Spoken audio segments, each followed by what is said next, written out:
Splash, splosh. It had been raining and pouring on the island of Sodor.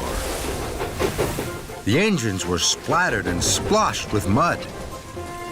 Thomas liked the rain. It splish-splashed on his boiler and pitter-pattered on his paintwork. Thomas and Rosie had biffed and bashed all day at the shunting yards.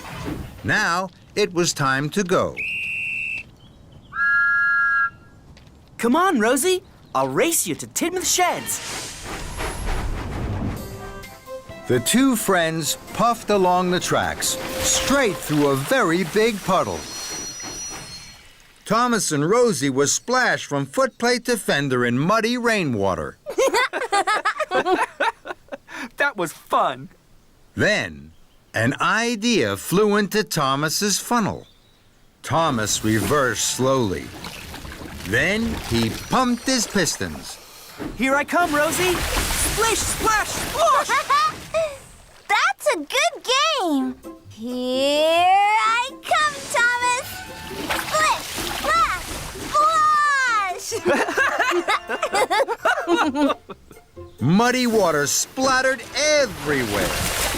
Then Sir Topham had arrived. He had some important news. Alicia Botti is to sing at a concert in the town hall. The concert will be followed by a grand tea. That's exciting. What fun! Thomas, you must go straight to the washdown. Then you are to collect Miss Botti and myself from Dryaw Station. We will be waiting for you. Yes, sir. Rosie, you must collect Annie and Clarabelle and take them to Dryaw for Thomas. Yes, sir. Right away, sir. See you later, Rosie. And Thomas and Rosie chuffed quickly away. Thomas pulled up at the junction to the washdown. He saw a very big puddle on the other track. Charlie was waiting right by it. He was very muddy.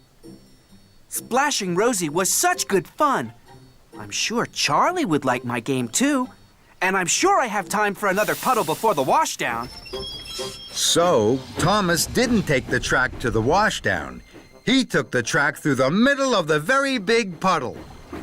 Here I come, Charlie! Splish, splash, splosh! Bust my buffers! That's a good game! Thomas huffed happily on. Hooray! This is fun. Now, Thomas wanted to find more puddles. He couldn't wait to play his game with other engines. At the next junction, Thomas waited to chuff left to the washdown. Then he saw a very big puddle on the right track. Emily was waiting. Emily's muddy already. I'm sure she'd like my game, and I'm sure I have time for another puddle before the washdown. Here I come, Emily! Splish, splash, splosh! Muddy rainwater had splooshed all over Emily. And all over Emily's flower cars. Fizzling fireboxes. I have to take this flour to the bakery to make the cakes for Alicia Botti's tea. Now Thomas has ruined it. Thomas didn't know he had splashed Emily's flower cars. This is fun. Splish, splash, splosh. I'll soon need a wash. And Thomas chuffed on, chuckling. At the next junction, Thomas waited to chuff to the washdown. Then he saw a very big puddle right beside James. James is muddy already. I'm sure he'd like my game, and I'm sure I have time for just one more puddle before the washdown. Here I come, James! Splish, splash, splosh! And Thomas steamed away laughing. Muddy rainwater had splooshed all over James. And all over the ripe strawberries on his flatbed. Blistering boilers! These strawberries were for Alicia Botti's cakes! Now they're ruined. Thomas didn't know he had splashed James's strawberries. This is fun! Splish, splash, splosh! I'll soon need a wash! And Thomas puffed on happily. Thomas chuffed up to the next junction. Now it was getting late. I know there'll be a very big puddle along the track by the river. I'm sure I have time for one last puddle before the washdown. So Thomas took the left track that went along the river. Ahead of him was a very big puddle. My! This is the biggest puddle ever! Here I come! Splish, splash, splosh! Then there was trouble. Muddy water flew high into the air and splooshed down all over Alicia Botti and Sir Topham Hatt. Thomas! Thomas screeched to a stop and reversed slowly. He saw that he had Splish, Splash, Sploshed Alicia Botti and Sir Topham Hatt. Cinders and ashes! Look what you've done to Miss Botti. She's soaked.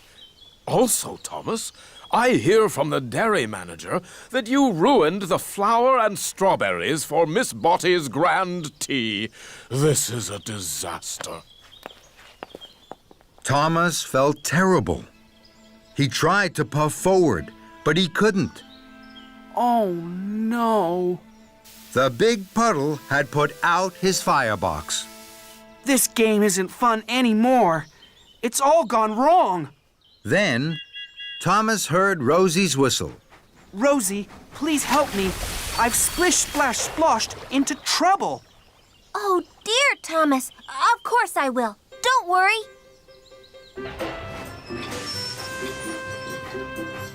Rosie heaved and huffed Thomas onto dry tracks. With my dry coal, Thomas, your boiler will soon be bubbling. Thank you, Rosie. Now, I can't go to collect Sir Topham Hatt and Alicia Botti. Would you take my special for me? Of course I will. I'll go right away. Later, Thomas was once more steaming happily. He pulled up at a junction. There was a very big puddle on the right track. Look at that big puddle. It's perfect for splish, splash, sploshing. No, I'm not going to splish, splash, splosh anymore. I must make sure that Alicia Botti's grand tea is on time. And Thomas puffed along the left track to the bakery and away from the big puddle. Thomas arrived just as James and Emily had delivered fresh strawberries and flour to the bakery. Your silly game means we'll be late for the concert. No, you won't. I'll wait here for the cakes. Then I'll deliver them. You can go to the washdown, then you'll both be clean for the concert. Thank you, Thomas. Now I'll be shiny and best, and gleam more than the rest. Thomas puffed in with the fresh strawberry cakes for the grand tea. You're just in time, Thomas. Thank you, sir. I'm sorry I caused confusion and delay. Rosie puffed up to Thomas. I found another puddle. It's perfect for our game. We can play again. No thank you, Rosie. I think I've done enough splish, splash, sploshing for one day.